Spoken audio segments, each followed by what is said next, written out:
es importante partirla en estos dos trozos porque está hecha de una forma para que podamos entender la segunda presentación, si no, no va a ser difícil entender muchas cosas. Entonces, voy a empezar a compartir y vamos a ir comentando un poco eh, los diferentes aspectos que vamos a tratar sobre la física cuántica. Pero antes hay que empezar por otra cosa.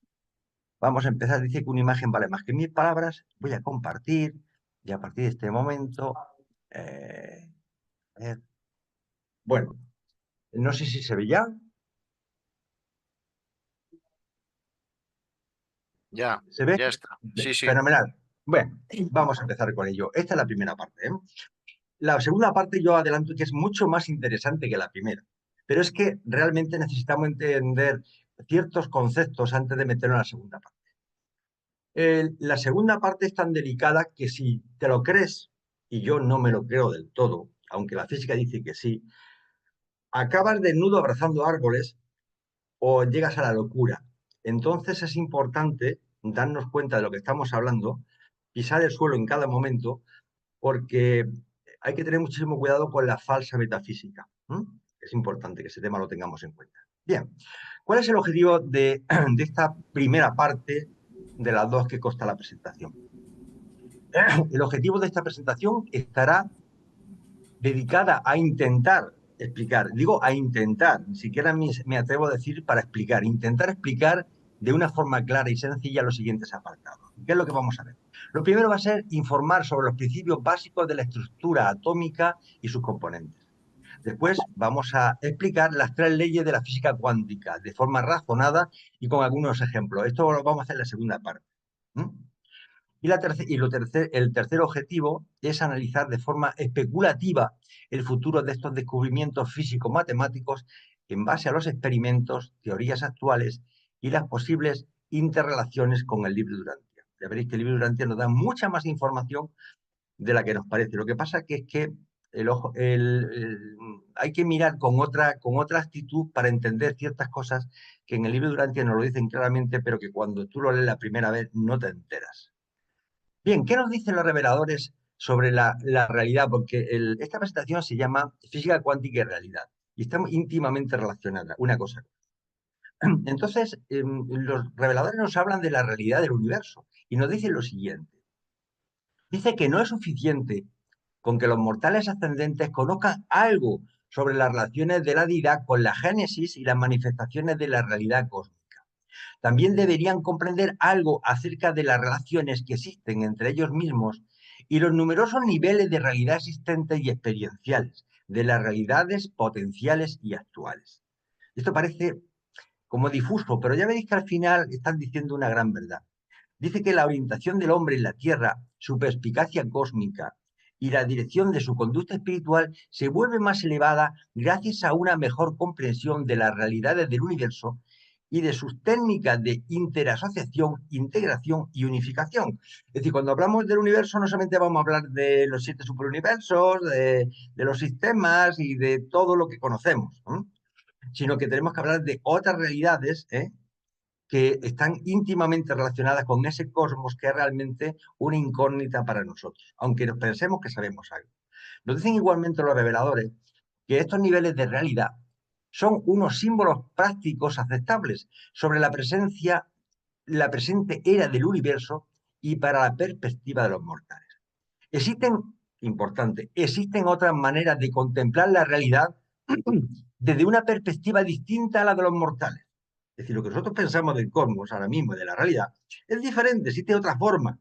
Y también desde el punto de vista de otras eras universales. Entre mayor conocimiento tengamos del cosmos y de la materia y de la energía y de la fuerza, vamos a ver esta creación divina como algo mucho más inconmensurable. Dice, se debería reconocer así que los conceptos presentados aquí son totalmente relativos, en el sentido de que están condicionados y limitados por diferentes causas. Están limitados, y todo lo que conocemos nosotros están limitados ¿por qué? Por 7 cosas. Una es las limitaciones del lenguaje humano, lógicamente. No tenemos palabras, no tenemos significados, no conocemos muchas cosas. Las limitaciones de la mente humana, estamos muy limitados mentalmente. El desarrollo limitado de los 7 superuniversos, no, aún no está completo todo el proyecto ese. Vuestra ignorancia sobre los 6 objetivos primordiales del desarrollo superuniversal, que no están relacionados con la ascensión de los mortales del paraíso. Es decir, hay muchas más cosas en el cosmos que no están relacionadas íntimamente y directamente con nosotros, que debiéramos de conocer. Vuestra incapacidad para captar un punto de vista, aunque sea parcial, de la eternidad. Ante la eternidad, todo el mundo callamos. La imposibilidad de describir la evolución y el destino cósmico en relación con todas las eras universales. Hay más eras universales. Y no simplemente con respecto a la presente era del desarrollo evolutivo de los 7 superuniversos. Y finalmente, la incapacidad de todas las criaturas para captar el significado real de lo preexistencial y de lo posexperiencial, de aquellos que está situado antes de los comienzos y después de los destinos. Palabras enigmáticas, palabras enigmáticas. Pero ya veréis que ahora van adquiriendo un cierto grado de luz. Bien, tenemos que diferenciar entre física cuántica y mecánica cuántica. Son dos temas completamente diferentes, pero interrelacionados. La física cuántica es la ciencia que estudia los fenómenos desde el punto de vista de la totalidad de las posibilidades. Y esto lo vamos a ver en la segunda parte. ¿De acuerdo? ¿Qué vamos a ver en la primera parte? Vamos a hablar de la mecánica cuántica, que es la rama de la física que estudia la materia a escalas muy pequeñas, a nivel molecular, atómico y aún menor.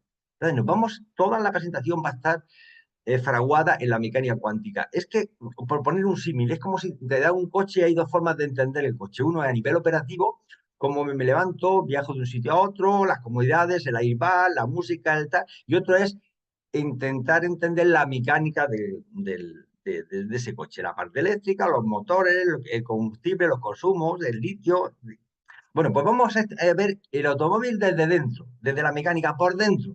Y cuando tengamos un conocimiento mecánico del coche, entonces ya nos vamos a montar encima de él y entonces empezaremos a conducirlo. Y nos daremos cuenta que todas esas características de la mecánica del coche se convierten en funcionalidades que tiene el coche, funcionalidades que realmente te rompe un poco la mente. De hecho, la segunda parte yo me la creo en parte.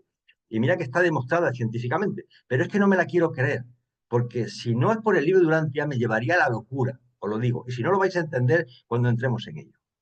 Bien, vamos a empezar a hablar un poco de lo que ya nos decían los filósofos sobre la realidad y sus obras. Nos decía José Saramago que vivimos observando sombras que se mueven y creemos que eso es la realidad. Es decir, lo que nosotros vemos cuando miro por la ventana, pensamos que esa es la realidad.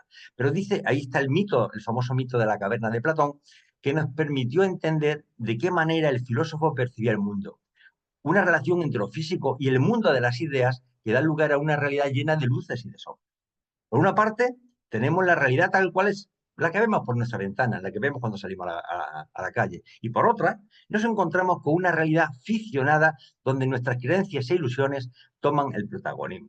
Es decir, que ya inicialmente, ya los antiguos filósofos, nos estaban diciendo que esta realidad que nos envuelve, que nos contiene, no es la auténtica realidad, no es la auténtica verdad, es nuestra media verdad.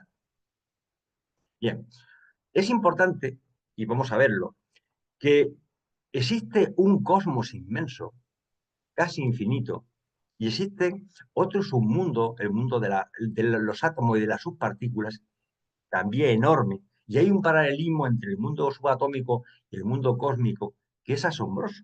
Parece como si cogiéramos el cosmos, lo hiciéramos pequeñito y se convertiría en el mundo subatómico, porque es que gozan casi de las mismas características.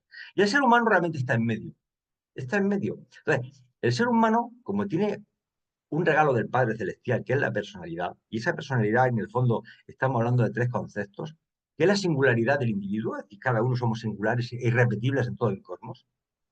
Tenemos autoconciencia, somos capaces de observar el universo desde nuestra perspectiva, y tenemos capacidad de libre albedrío. Eso nos permite poder indagar dentro de lo grande y lo pequeño, y lo grande es a lo pequeño como lo pequeño es lo grande. Eso realmente estamos en medio de una realidad que que la percibimos, pero la parte densa de la materia, la parte pesada, la de baja vibración. Pero ya veremos a lo largo de la presentación que incluso dentro del mundo físico existe otra realidad que no somos capaces de observar, que la intuimos, pero que realmente forma parte de la misma esencia material de la cual estamos compuestos. Bueno, vamos a hablar antes de empezar, antes de meterlo en materia, ves que realmente cuáles son las fuerzas que se conocen en el siglo XXI, porque parece que conocemos mucho, pero realmente no tenemos casi idea de nada. Realmente, la única fuerza que conocemos son la fuerza nuclear fuerte y la fuerza nuclear débil. La fuerza nuclear fuerte es la que se genera dentro de las partículas de intercambio. Estamos hablando de los gluones. Gluones. Van a aparecer palabras raras, por al principio sonarán raras, pero bueno, con que os quedéis que existe eso me basta. Y luego está la fuerza nuclear débil, que son, les forman las partículas de intercambio. Son partículas V y Z, pero eso, vale, no pasa nada. Y luego hay dos fuerzas más que sí son más conocidas por vosotros, que es la fuerza electromagnética, que la partícula de intercambio es el fotón, ¿eh? Son los que mantienen unidas al átomo. Y luego están las fuerzas gravitatorias, que todo el mundo lo conoce, que son que la partícula de intercambio es el gravitrón, porque antiguamente, bueno, hasta hace 4 días se pensaba que la fuerza gravitatoria era una fuerza. Actualmente ya los físicos dicen que no es de fuerza nada, que es una onda, es la onda gravitatoria. Bueno, estas son las únicas fuerzas que se conocen prácticamente en el siglo XXI.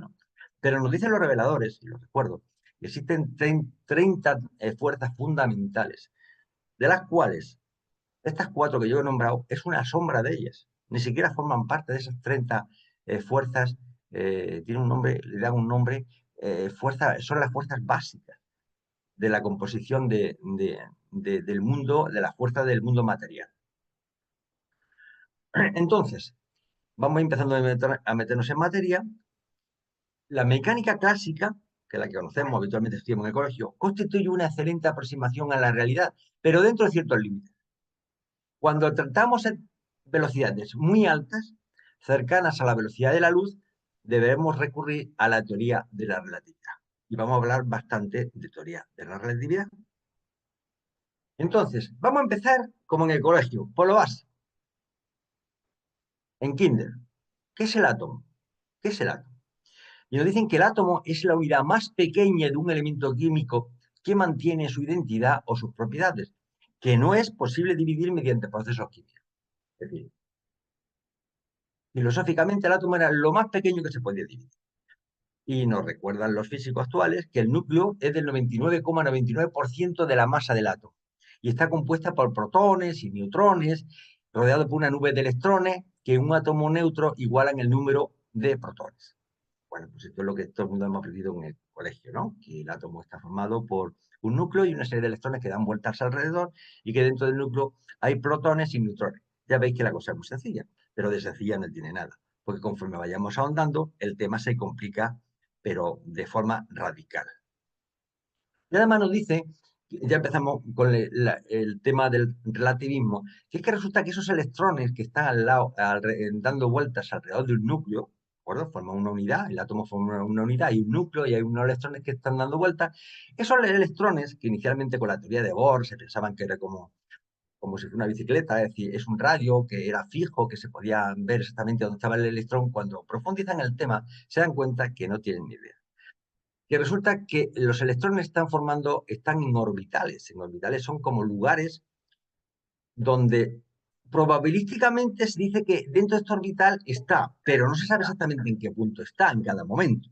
Entonces, claro, cuando hablamos de un electrón solo, pues claro, es facilísimo, es una esfera. Pero cuando ya hay 2 electrones alrededor, pues ya veis que los orbitales es un lóbulo arriba y otro lóbulo abajo. Cuando hay más, pues se va complicando. Y no te digo ya cuando pasa el uranio 235 con la estructura de electrones, es decir, los orbitales no hay forma de saber en qué punto se encuentra el electrón. Realmente es un tema puramente probabilístico y entonces apareció la teoría de incertidumbre de Heisenberg para definir que no es tan fácil saber dónde está un electrón en algún momento en concreto. Porque además los electrones tienen una peculiaridad, y que cuando dentro de la misma estructura material, los electrones de un átomo con respecto a otros se van cambiando, siempre sin cambiar el número total de electrones de cada átomo, pero están de paseo por todos los grupos, por toda la materia. Eso se explica pues, cuando la corriente eléctrica, por ejemplo, un cable de cobre, pues la corriente eléctrica pasa, entonces los electrones van saltando de un átomo a otro átomo, siempre sin perder la misma carga cada uno de los elementos. ¿Eh? Para que veáis que el tema se va complicando. He puesto un poco, es que no quiero entrar en estos aspectos porque esto sería desvirtuar la presentación, porque lo que nos interesa es no profundizar, no convertirnos en unos físicos matemáticos, sino en conocer un conocimiento previo para luego atacar la física cuántica con otra forma de ver la materia. Pero fijaros que voy a compartir información de la física actual, de la matemática actual, que es lo que nos dice el libro Durantia, porque si no, esto sería un curso de física y de matemáticas sin mayor importancia. Lo importante es relacionarlo con lo que dice el libro Durantia. Y nos dicen lo siguiente en el libro Durantia. Dice que dentro del átomo, los electrones giran alrededor del protón central, son casi el mismo espacio comparativo que tienen los planetas que giran alrededor del Sol en el espacio del sistema solar. Fijaros que está viendo una comparación entre los sistemas astronómicos con las estructuras atómicas. Cosa más curiosa. Lo grande a lo pequeño como lo pequeño a lo grande.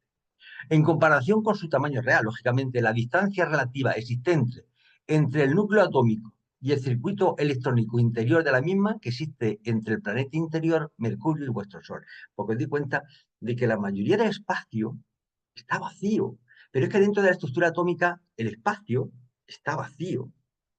Pero eso de vacío es una palabra hueca, que es como si no hubiera nada, pero es mentira, está lleno. ¿Y de qué está lleno? A lo largo de la presentación os lo iré mostrando. Pero para que veáis el paralelismo y alguien se puede preguntar, ¿y por qué los reveladores no dan esta información? Si esto ya se sabía entonces. Por algo nos lo dicen. Nos dicen que las rotaciones axiales, en el mismo eje, de los electrones y sus velocidades orbitales alrededor del núcleo atómico se encuentran más allá de la imaginación humana. No tenemos ni idea de las velocidades a las cuales los electrones giran alrededor del núcleo. Fijaros lo que dice, más allá de la imaginación humana. Dice, sin mencionar las velocidades de los ultimatones componentes. Eso ya, los ultimatones que dentro de la física actual, los ultimatones no se tienen ni idea de lo que significa. Pero ya veréis lo que nos dicen de los ultimatones y de qué relación existen con los electrones. Dice que las partículas positivas del radio salen hacia el espacio a razón de 16.000 kilómetros por segundo, mientras que las partículas negativas alcanzan una velocidad cercana a la velocidad de la luz. Siempre están con velocidades inferiores a las velocidades de la luz. ¿Y toda esta información por qué no lo dicen los reveladores? Tranquilos, ya veréis por qué. Bien, vamos a andar un poco más en la física. Nos dicen que, según el modelo estándar de la física de partículas, existen 12 partículas elementales de materia, divididas en dos clases, que son los leptones y los quarks, cada uno con sus miembros. Es decir, además de los protones, neutrones, electrones y otro más que no voy a comentar, que os vamos a comentar después, existen otras subpartículas mucho más pequeñas que ellas, que son los leptones y los quarks. Los leptones es el electrón, el muón, son las partículas tau y tres neutrinos asociados. Y los quarks existen varios. Ya veréis, vamos a andar un poquito solamente a nivel informativo para que lo conozcáis. Aquí hay una exposición un poco de esas subpartículas, pero creo que esto os va a clarificar más el concepto. La pregunta que nos tendríamos que hacer nosotros, ¿existe algo más pequeño que un átomo? Las partículas más pequeñas que el átomo se denominan partículas subatómicas, como son los electrones, protones y neutrones. Pero es que estos se dividen en otras más pequeñas que son los quarks y los leptones. Fijaros, los quarks son las únicas partículas fundamentales que interactúan con las cuatro fuerzas fundamentales del átomo. Esos quarks tienen unos nombres muy graciosos que le han puesto. Los quarks son up, down, char, strain, top y bottom. Y los leptones, está el electrón, están los muones, están los tau, están los neutrinos electrónicos, el neutrino muónico y el neutrino tauónico. Pero ¿para qué me cuentas esta película? Si yo no me dedicara al mundo de la física, ni al mundo de la energía. No, pero con esto lo que quiero decir es lo siguiente, que es lo único que me gustaría transmitiros.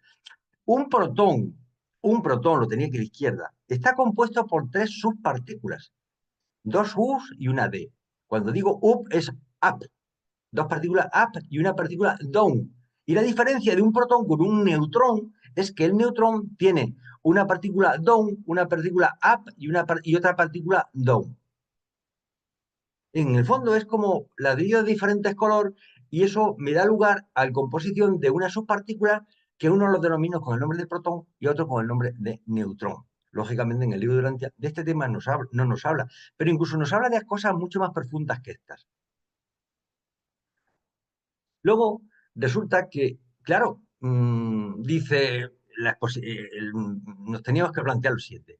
Si las cargas opuestas se atraen, pero las iguales se repelen, ya sabéis, dos imanes con la misma polaridad se repelen, y cuando son de diferente carga se atraen, y eso lo saben los niños, ¿no? ¿Cómo pueden los protones que forman el núcleo atómico estar juntos y no salir disparados a causa de la repulsión? Bueno, pues ahí entramos en otra subpartícula que es los piones. Conocemos como piones un tipo especial de partícula subatómica conocido como el mesón. Para entender mejor qué son y cómo funcionan, debemos pensar en los piones como pequeños bloques de construcción formados por componentes aún más pequeños llamados quarks. Esta fuerza es la responsable de mantener unidos los protones y los neutrones en el núcleo atómico. Sin la presencia de los piones, el núcleo explotaría debido a la fuerza de repulsión que existía entre los protones. Es decir, meter protones de la misma carga positiva y mantenerlos juntos en un núcleo es imposible. Pero ¿qué nos dicen los reveladores? Y lo pongo aquí en rojo. Los protones cargados y los neutrones no cargados del núcleo del átomo se mantienen unidos gracias al funcionamiento alternativo del mesotrón. Qué gracioso. Le han puesto mesotrón y los físicos le han puesto el nombre de mesón. Hay un cierto paralelismo, ¿no os parece? El mesotrón, una partícula de materia 180 veces más pesada que el electrón.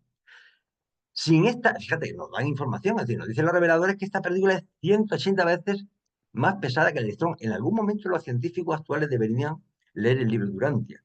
Sin esta disposición, la carga eléctrica transportada por los protones desorganizaría el núcleo atómico. Luego los reveladores lo dejan caer como dan cierta información que a nosotros como grupo de lectores Durantia seguramente no nos sirve para nada. Pero yo creo que esta información, si cayera en buenas manos, tendría una aplicación seguramente mucho más racional.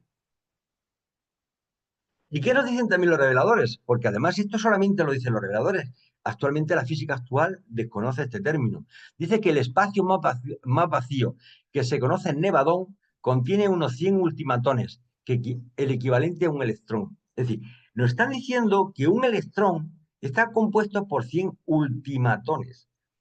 Hermanos, actualmente la física actual, la más avanzada, considera que el electrón es indivisible.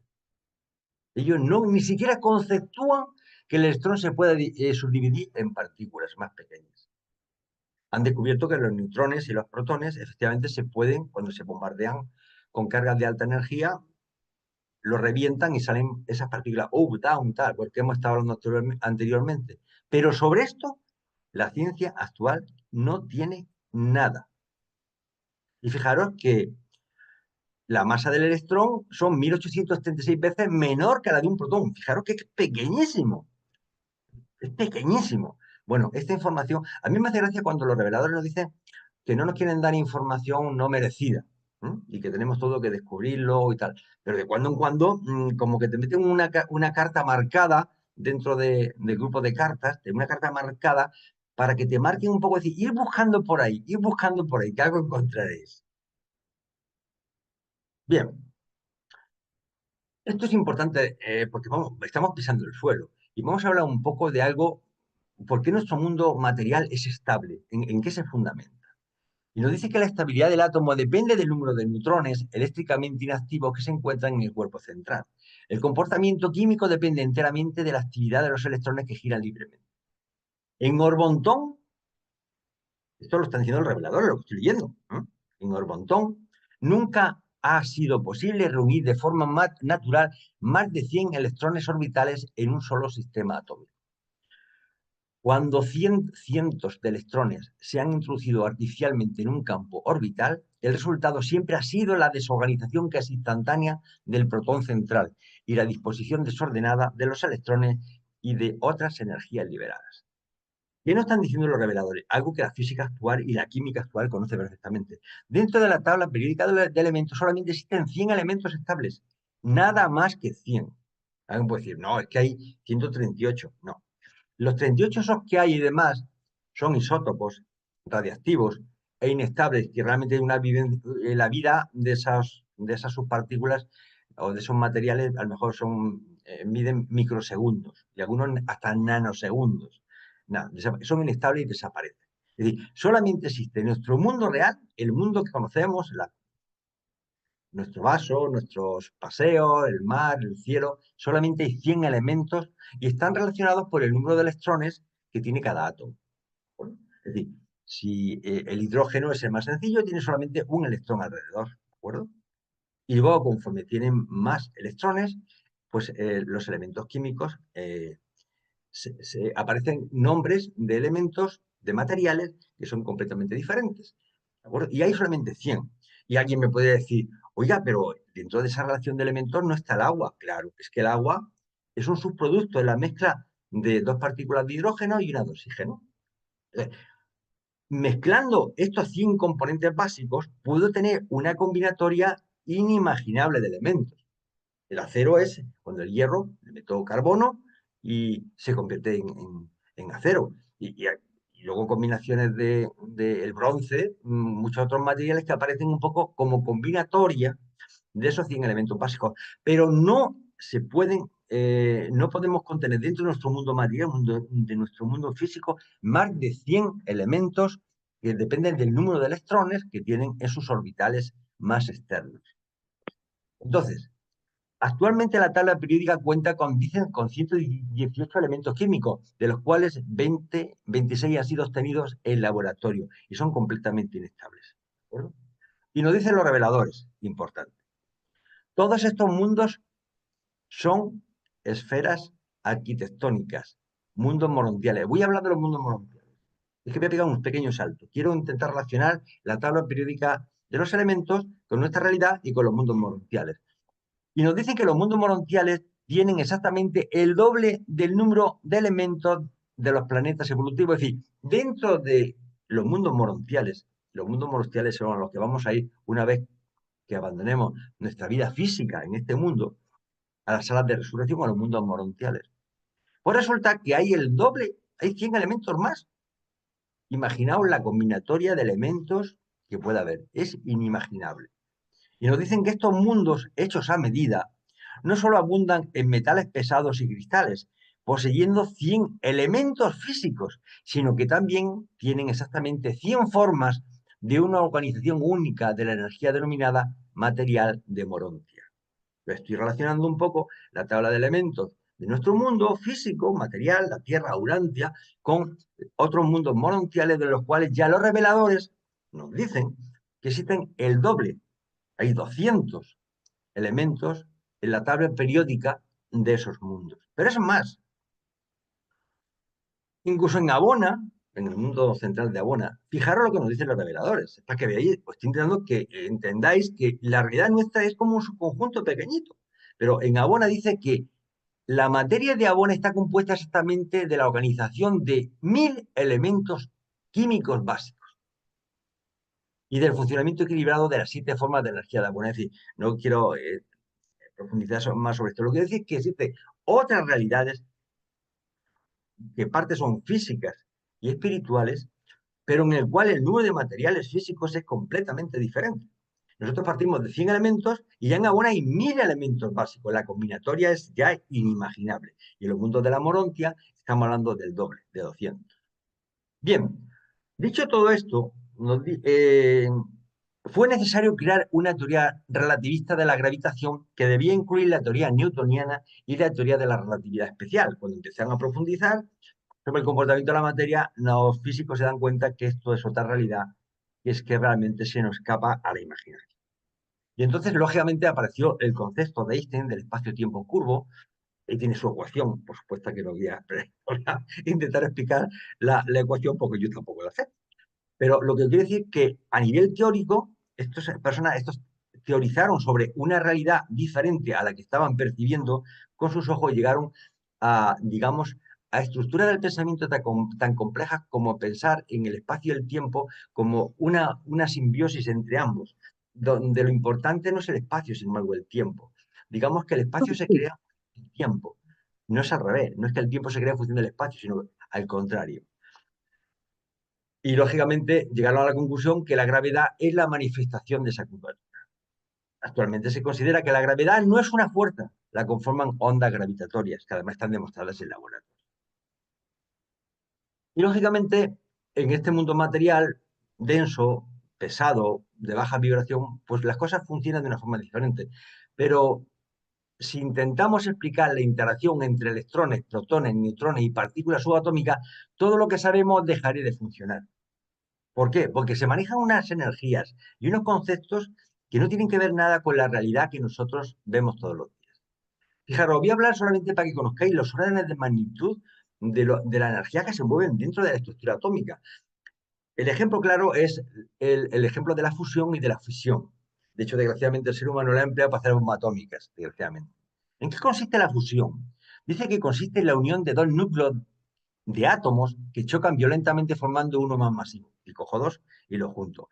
Por ejemplo, los núcleos pueden ser del deuterio y del tritio. Es decir, si yo cojo ahora mismo, veis la figurita aquí a la izquierda, dos átomos de deuterio y tres de tritio, los fusiono, al final esto da un nuevo elemento que es el helio, sale un electrón disparado que choca además con otros grupos y se va, es una reacción en cadena, pero emite una energía bestial, una energía inmensa. Esa energía viene representada por esta fórmula que todos los chavales lo conocen, E igual a mc cuadrado, que es la energía resultante de esta masa, es igual a la masa por la velocidad de la luz al cuadrado. Acordaros que la velocidad de la luz es aproximadamente 300.000 kilómetros por segundo. Cuando lo elevo al cuadrado da una cifra que da espanto.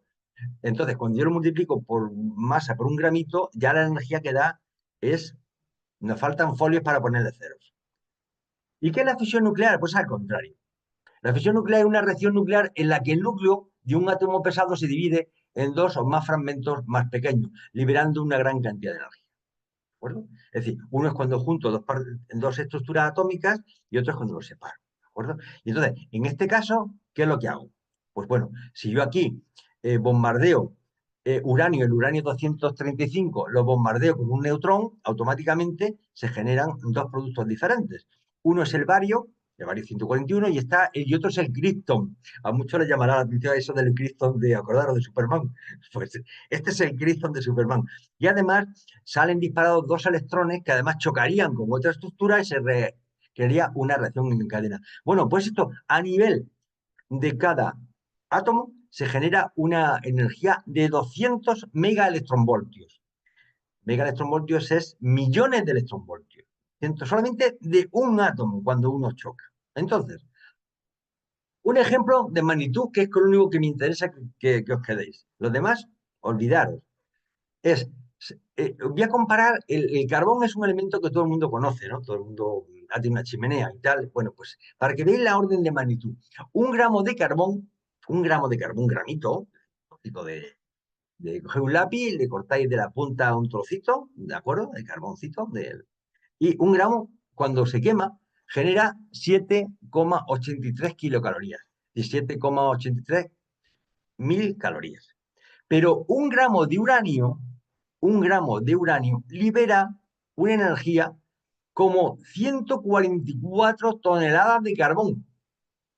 Os lo repito, 144 toneladas de carbón. Es decir, la energía que me da un gramo de carbón, un gramito, si yo cojo un gramo de uranio, el calor que da, con las 7,8 kilocalorías, nos da la energía que producían 144 toneladas de carbón. Lo dejo ahí, para que veáis el orden de magnitud que se maneja dentro del nivel subatómico. Son, digamos, es que se escapa de la imaginación. Y vamos a entrar, como no me quiero extender mucho, para que luego haya un turno de palabras, vamos a hablar también de que hay otras energías desconocidas. Es que raro, claro, estamos hablando del cosmos, pero resulta que dentro del cosmos actualmente, esto se sabe hasta hace muy pocos años, hablan de la energía oscura y la materia oscura. Realmente son términos que hacen referencia a nuestra ignorancia. Se trata de materia y energía que aún no entendemos, pero ambas son fundamentales para explicar cómo es el universo. Las ecuaciones y la observación confirman que las galaxias se alejan unas de otras. Esto es la expansión del universo, pero a finales del siglo XX se descubrió que no solo se están alejando, sino que lo hacen aceleradamente, cada vez van más rápido. Esta aceleración que observamos no tiene cabida salvo que exista un componente de energía que añada velocidad a la expansión, y es aquí cuando hablamos de energía oscura. La materia oscura, en cambio, se cree que es la materia formada por partículas más allá del modelo estándar. La energía oscura no se sabe realmente lo que es que no se tiene ni idea de lo que es. Entonces, Información de la física actual. Dice que la materia oscura corresponde aproximadamente al 21% de toda la masa del universo. La llamamos oscura porque no la podemos ver, ni es absorbida por los materiales, ni tampoco se refleja. Por eso, más que oscura, deberíamos llamarla transparente. Sabemos que existe por la atracción gravitatoria que ejerce sobre las estrellas y el gas, y esta atracción sí es observable. No sabemos si interacciona con el campo electromagnético, pero si lo hace, tiene que ser de forma muy débil. Realmente no se ha descubierto todavía que se puede que interaccione. La materia oscura no es responsable de la expansión del universo y nada tiene que ver tampoco con su aceleración. Es materia que afecta a la distribución de las estrellas en las galaxias y explica por qué los objetos celestes rotan mucho más rápido de lo que lo harían en su ausencia. Sin embargo, la energía oscura corresponde aproximadamente al 75% de la masa total del universo. No sabemos qué fenómeno físico está detrás de la energía oscura que causa la aceleración de la expansión del universo. Es decir, hay algo desconocido que hace que las galaxias cada vez se alejen a mayor velocidad unas respecto a las otras. Y hermanos, esto es una apreciación personal. Yo tengo el convencimiento de que la realidad física está basada un poco en la materia normal que conocemos, pero que la materia oscura y la energía oscura, ¿podríamos estar hablando de la realidad morontial?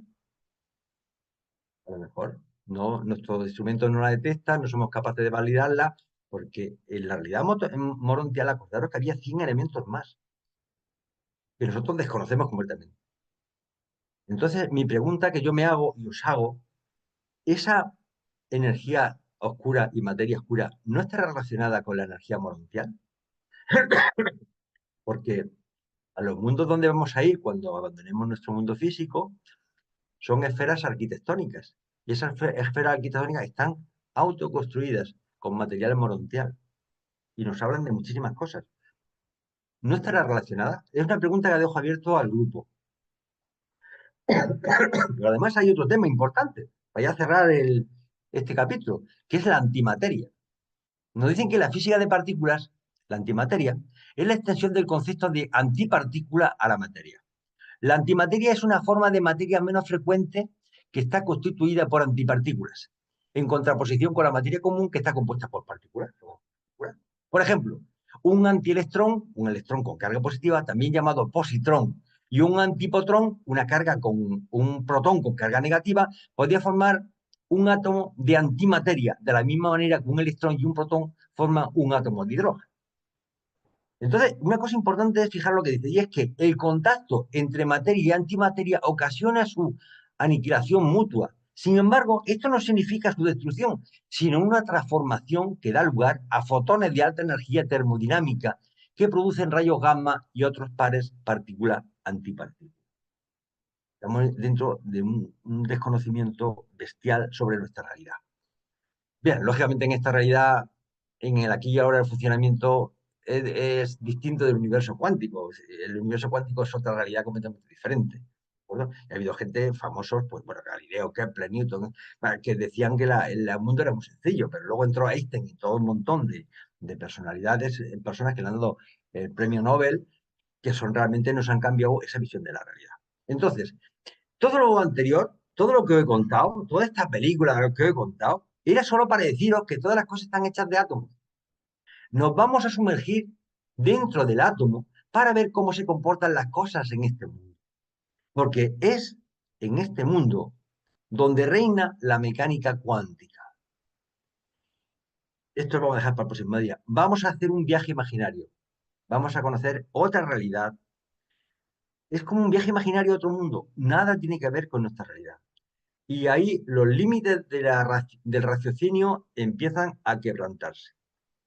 El mundo que tiene preparado nuestro Padre para cada uno de nosotros es tan inmenso, tan glorioso, tan grande, que ni la imaginación de todo el género humano unida se acerca a la grandiosidad de lo que nuestro Padre Celestial tiene preparado para cada uno de sus hijos. Y lo vamos a ver un poco en la próxima presentación. En este reino, los átomos y las partículas se comportan de manera extraña, muy extraña. A este mundo lo vamos a llamar universo cuántico. ¿Y qué es la realidad al final? Nos dice el libro de Durantia, también debería comprender algo de las relaciones existentes entre él mismo y los numerosos niveles de realidad existencial y experienciales, algo de las realidades potenciales y actuales. El gran universo presente y el universo maestro emergente están hechos de muchas formas y fases de la realidad, fases diferentes de la realidad, que a su vez existen en diversos niveles de actividad funcional. ¿Qué nos están diciendo con ello? Al final, debido a nuestra singularidad, a nuestra capacidad de libre albedrío y a nuestra autoconciencia, observamos el mundo de forma diferente. Cada uno de nosotros somos como, os estoy adelantando algo de lo que voy a decir en la segunda parte, como si fuéramos cada uno de nosotros un cosmos. Cada uno de nosotros somos un universo que interactúa unos con otros, pero somos un universo. Y todo lo que hagamos cada uno de nosotros interactúa con los demás. Y alguien puede decir, pero eso cómo es así, muy fácil, os pongo un ejemplo. Voy a atravesar una calle, me paso por el paso de peatones, pero paso mal y un coche me va a atropellar, frena y el hombre pues tiene un accidente, porque yo he sido un inconsciente. Una señora que iba a atravesar, se le escapa el perrito y sufre un infarto. Es decir, mi realidad, mis actos condicionan esta realidad de alguna forma, e interactúo con las realidades de otros hermanos. Es decir, es como una infinidad de universos paralelos, todos asociados, que interactuamos unos con otros. A esta conclusión, mucho, de una forma más sofisticada, llegaremos cuando entremos en la segunda parte. Os dejo un poco la miel en los labios para que cuando entremos podamos profundizar sobre el tema. En la próxima presentación nos dicen que la física cuántica afirma que las partículas elementales existen a partir de ser observadas. Las partículas existen a partir de ser observadas. Lo vamos a ver. Los seres vivos y todo lo que tenemos a nuestro alrededor está formado por átomos, así como lo que creemos que es la realidad tangible. Ya decía Einstein, ¿existe la luna cuando dejo de observarla? Fijaros qué preguntita. Afirma José Ignacio Latorre, que es un reconocido físico cuántico, que la realidad es un concepto sutil. Existe en la medida en que la miras. Acércate a conocerla, la condiciona, la crea. Es decir, que la existencia la da el observador, quien por el solo acto de observarla transforma. Nuestra mente es cuántica y produce cambios en el mundo físico. Hermanos, acabo con esto. Con la misma cara de sorpresa que tenéis este niño, os doy las gracias por vuestro interés y por vuestra presencia, lógicamente. Y solamente recordaros que estamos al inicio de una aventura o fase de conocimiento con consecuencias inimaginables. El libro de Durantia nos va a ayudar mucho a no perder la cordura, fundamentalmente. Y nada más, dejo de compartir y me pongo en manos de María José.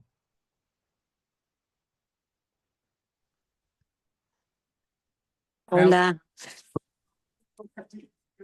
nos ha dejado mm, con la miel en los labios, como dice.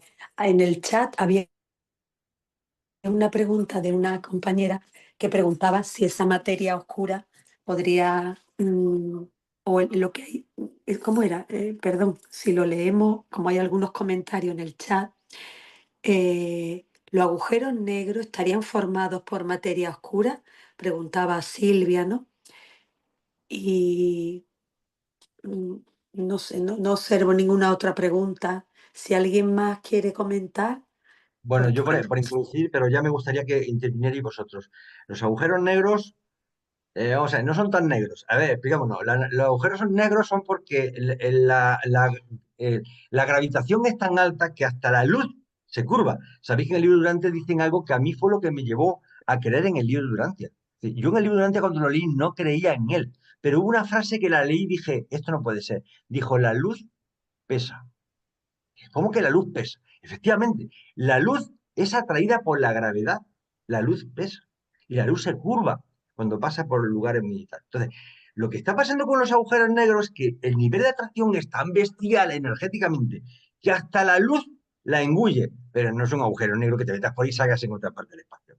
Son como esferas de altísima energía que atrapan todo lo que hay a su alrededor en función de la distancia, acordaros, producto de las masas, partículas del cuadrado de la distancia, y que ahí están y que nos sirven además como faros, según nos dicen en el libro, que para movernos por el cosmos utilizamos estos agujeros negros y que hay cantidad. De hecho, dentro de nuestra galaxia, de la Vía Láctea, hay un superagujero negro masivo que es la leche. Yo me imagino que ahí deben de estar. No sé por qué me da la sensación, es una intuición que tengo personal, todas las esferas arquitectónicas del universo central y en Sagitario también. Hay otro agujero negro que podía ser donde tiene Miguel de Nevadón su casa con todo, no sé. Pero eso lo dejo a vuestra imaginación y a vuestro comentario. No sé si he sabido cómo explicar, pero bueno. Seguro que Eduardo tiene algo que decir, más que yo. O Fernando, que no sé si está por aquí. Ha sido magnífica, muy la exposición, porque es la realidad, ¿no? Conocer lo pequeño de lo que estamos hechos es asombroso, vamos, el libro.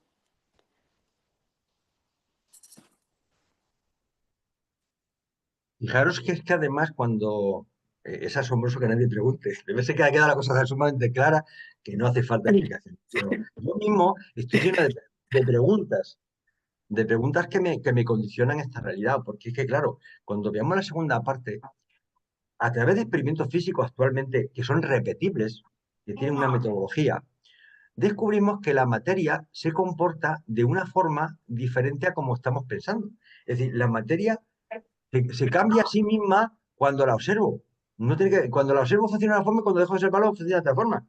Y además, a través de experimentos como el gato de Rodinger y muchas otras cosas que vamos viendo allí, y el entrelazamiento cuántico, todas esas cosas nos van a ver que en este mundo parece que lo tenemos todo controlado y es mentira, no tenemos ni idea, es como si no hubiéramos salido de casa. Es decir, la realidad que hay fuera es tan inconmensurable, es tan grande, es tan maravillosa, y el padre tiene una imaginación tal que es que te sorprende permanentemente, es algo que te rompe, claro, si no estamos preparados suficientemente, no estamos suficientemente espiritualizados, no somos seres que buscamos la trascendencia y que estamos en ese camino, es que te lleva a la locura, pero te lleva a la locura.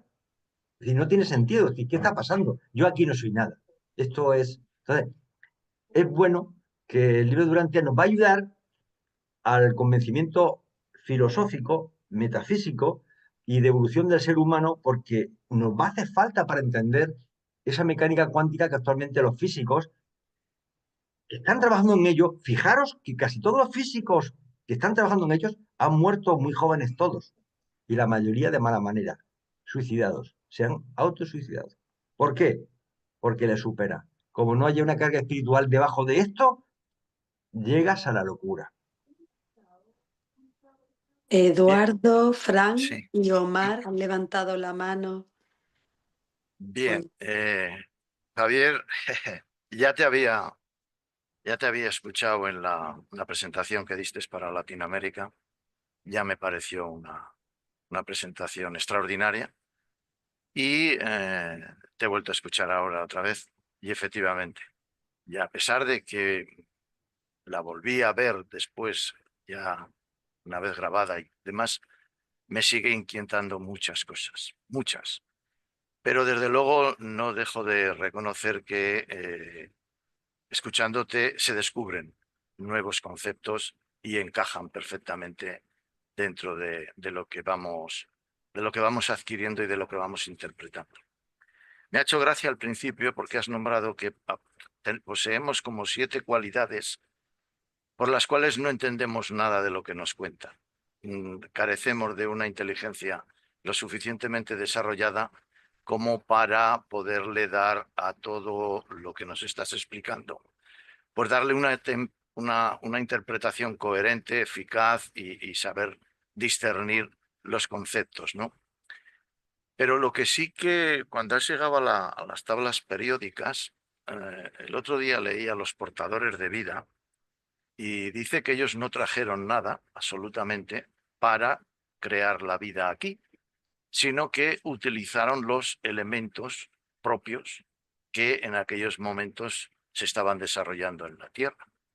Quiero imaginar, corrígeme, que al final nuestro cuerpo, los científicos han demostrado de qué está meridianamente más o menos compuesto. Pero me atrevo a pensar que estos elementos portadores cogieron átomos de esa tabla periódica de los diferentes elementos que poseemos en la Tierra. No sé cómo los aglutinarían, no sé cómo los pegarían o qué harían con ellos, pero que al final eso lo disolvieron en un agua, en un medio salino, y hemos terminado saliendo nosotros. ¿Tiene eso una concordancia? ¿Tiene eso un cierto parangón? Es una pregunta, Javier. Pues voy a intentar explicártelo. Vamos, lo que está clarísimo, y estamos en lo cierto, porque además estamos completamente de acuerdo, es decir, nuestra materia está hecha de nuestro planeta. Aquí no han traído nada de fuera, han traído las fórmulas matemáticas, bioquímicas, para confeccionar estructuras bioquímicas que nos permitieran dar lugar a la vida.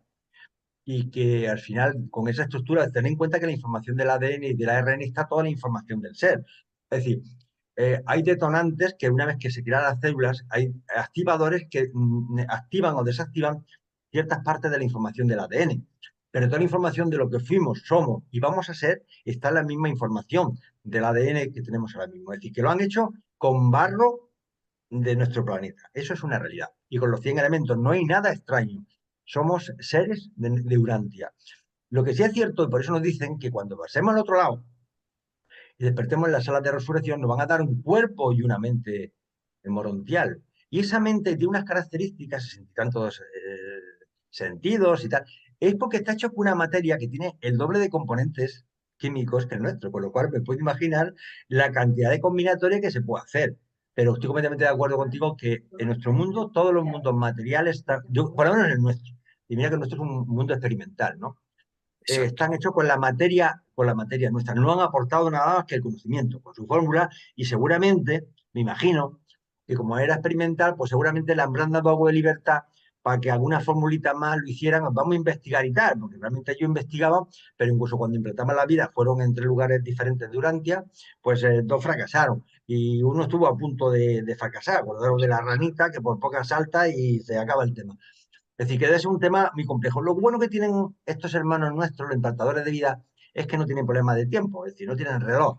Con lo cual les da igual tardar, aunque siempre hay un margen de tiempo, no sé cuánto tiempo se le da a estos implantadores de vida para implantar la vida, pero está limitado, es decir, no tienen todos los miles de Sí, millones no, del no año del puede. universo. Tienen un tiempo, y si no implantan, pues es que no es posible implantar vida en ese mundo. Aquí sí fue posible, y de hecho aquí estamos nosotros.